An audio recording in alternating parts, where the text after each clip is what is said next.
Welcome back. David Fenton is in the studio, and I saw a little email from him just a few days ago that he is trying to get the word out about a new book that he has written.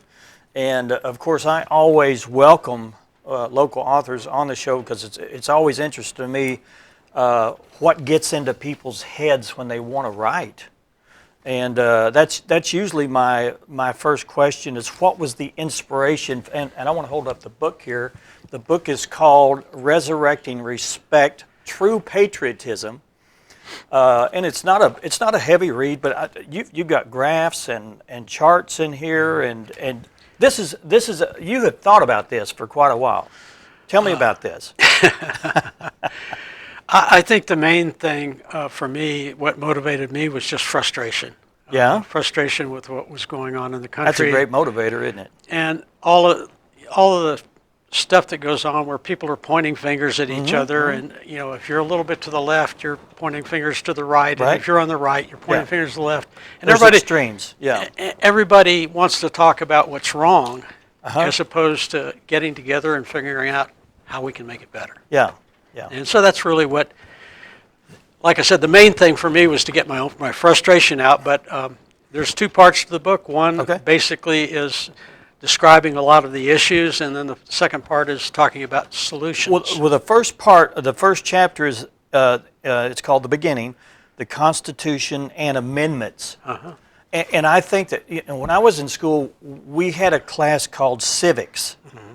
They don't have civics anymore. They took it out, and I think a lot of people deserve the right to, or should I should say that a little bit different. Should have the opportunity to learn about how the government works. Right. It's not cut and dry. There's levels of control and checks and balances, and one hand should be looking at what the other hand should be doing. So you go through the beginning of this in the Constitution and Amendments. Do you talk about that in detail in the book? Obviously, you can see the size of the book. There's no way. The Constitution. That chapter will probably include the whole book. But so it's more of an overview. Yes. Yeah. Okay. Yeah. And then we talk about freedoms and then lost leadership. That's a big part of your emphasis, isn't it? The leadership? It is a part, but it's not the biggest emphasis in the book. Okay. Yeah, but it definitely it's an issue. Okay. And then we talk about the economy. And there's so many elements in what drives the nation today. If the economy is not strong, then there's discord. And then we've got we have overseas crises going on right now today. So what does your book address as far as that goes? Well, the economy is a big part of it.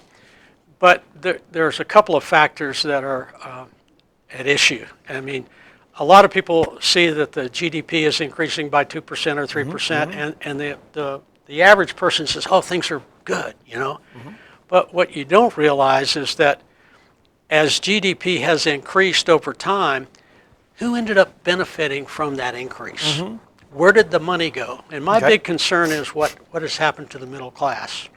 There's not much of a middle class. You're either rich or poor. Well, no, the middle class is actually still very substantial, but the income that the middle class has achieved over the last 20 years it's only been about a 10% increase. Okay. Whereas should it grow? Well, GDP has grown by 120%. So you tell me. Yeah. So where did the rest of that money go? What would solve that problem? A higher hourly wage, or it's not that simple.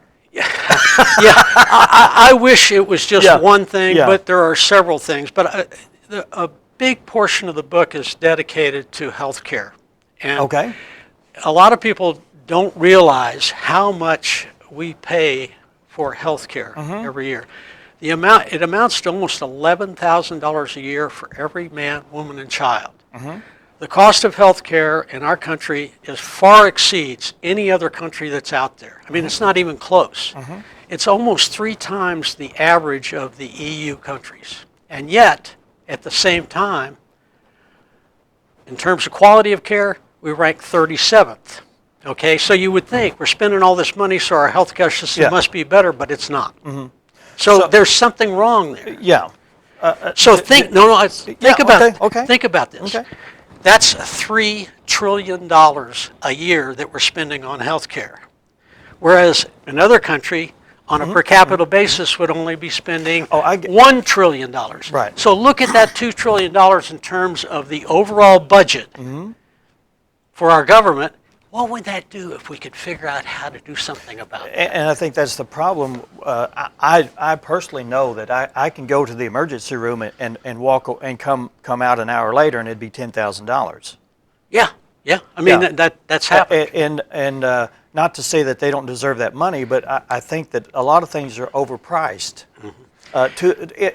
based on the level of lifestyle that I live. You know.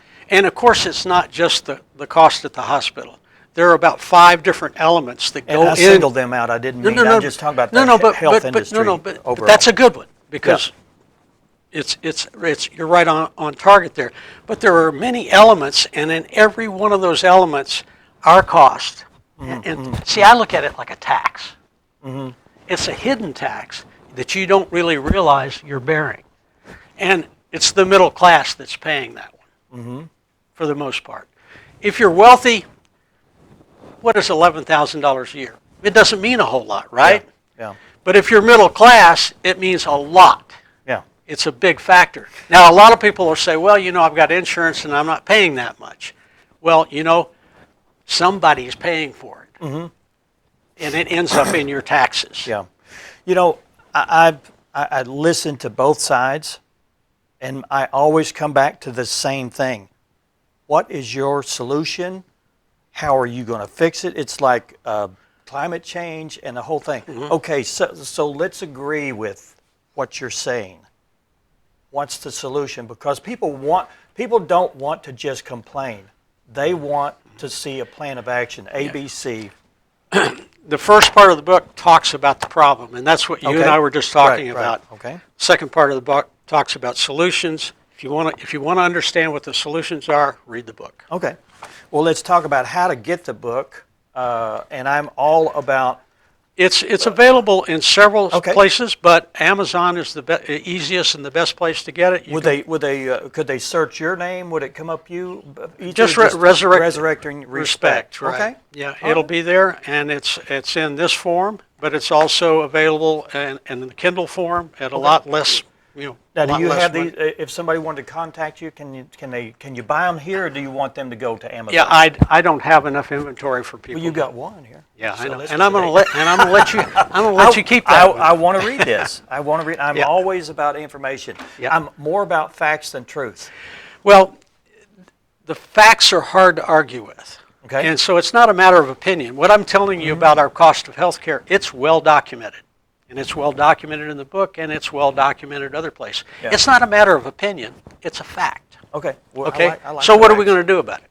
That's exactly right. So let's open the discussion up, and if you have an opinion and you'd like to contact us here at the station, you can do that, and I'll tell you a little bit later on how to do that. And there's more information at the end of the show, and we'll talk about this. We'll have an open discussion about it, and that's what I like, is to come up with solutions. I don't like to just complain about problems.